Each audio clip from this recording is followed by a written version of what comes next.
Extreme close-up of a human eye. The iris is a deep, swirling storm of gray and indigo.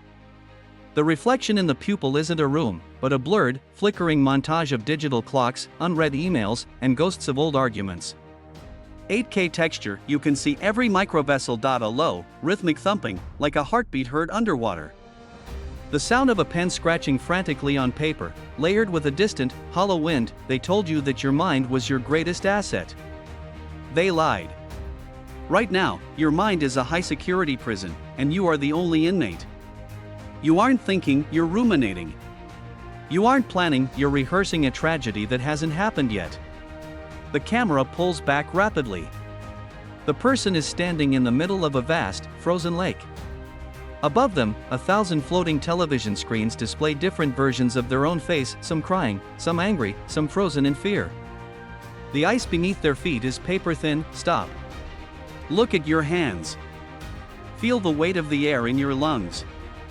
You haven't been here, in this body, for years.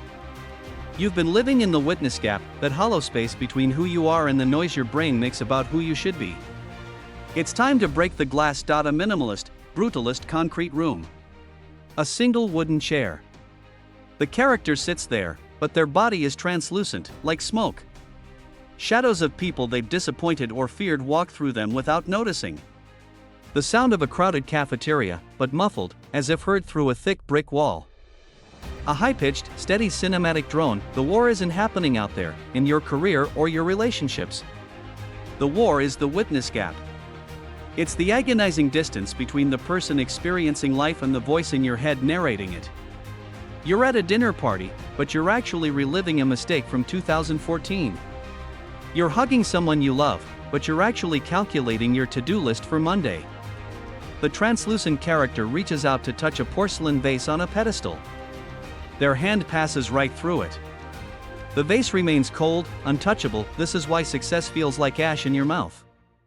You weren't there to taste it. You were inside. And inside is a hall of mirrors where every reflection is distorted by your insecurities. You've become a ghost in your own biography. The porcelain vase suddenly shatters, falling in slow motion. The pieces hit the concrete floor, but instead of white ceramic, the shards are dark, rough stone. The sound of shattering glass transformed into a deep, melodic chime. A sudden swell of warm, orchestral strings, cello and soft piano.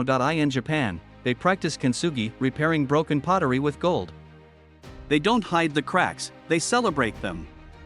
Your brokenness, this feeling of being overwhelmed and trapped, isn't a defect. It's the signal. The cracks are where the light finally gets a chance to hit the floor. A pair of steady, weathered hands enters the frame. They begin picking up the shards, joining them back together with glowing, liquid gold. As the gold sets, the room begins to warm.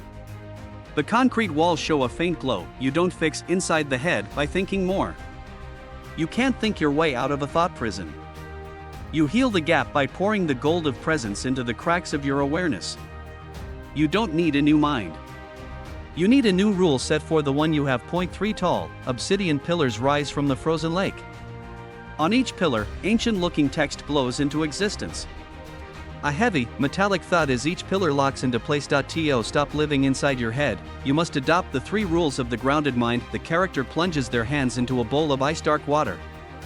The ripples are hyper-realistic. We see the goosebumps form on their skin. Your brain can't be in 2 places at once. When the internal noise reaches a fever pitch, you must use a physiological override. Cold water. A heavy lift.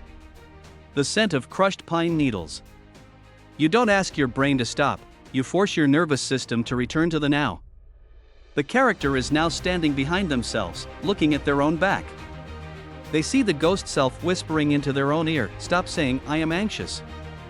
Say, "I notice a feeling of anxiety." You are not the storm, you are the sky witnessing it. By shifting your language to the third person, you collapse the witness gap. You become the observer, not the victim. The character picks up a rough, unpolished stone. They close their eyes and feel the grit, the temperature, the weight. The world around them stops flickering and becomes solid. Give your mind a job that requires your skin. Pick up an object. Describe its texture, its flaws, its gravity. If you are touching the world, you cannot be lost in the map of the world. The map is not the territory. We return to the frozen lake. But the ice has melted into a mirror-still pool of clear water. The floating screens are gone. The sky is no longer gray, it's a deep, cosmic violet, filled with stars. The underwater thumping has stopped. In its place is the sound of a long, deep, natural breath. Total silence, then a single, resonant bell. Look at your hands again. They aren't smoke anymore. They are bone and blood in history. The world hasn't changed, but you finally arrived to see it. The prison door was never locked, you were just too busy describing the bars to notice they were made of mist.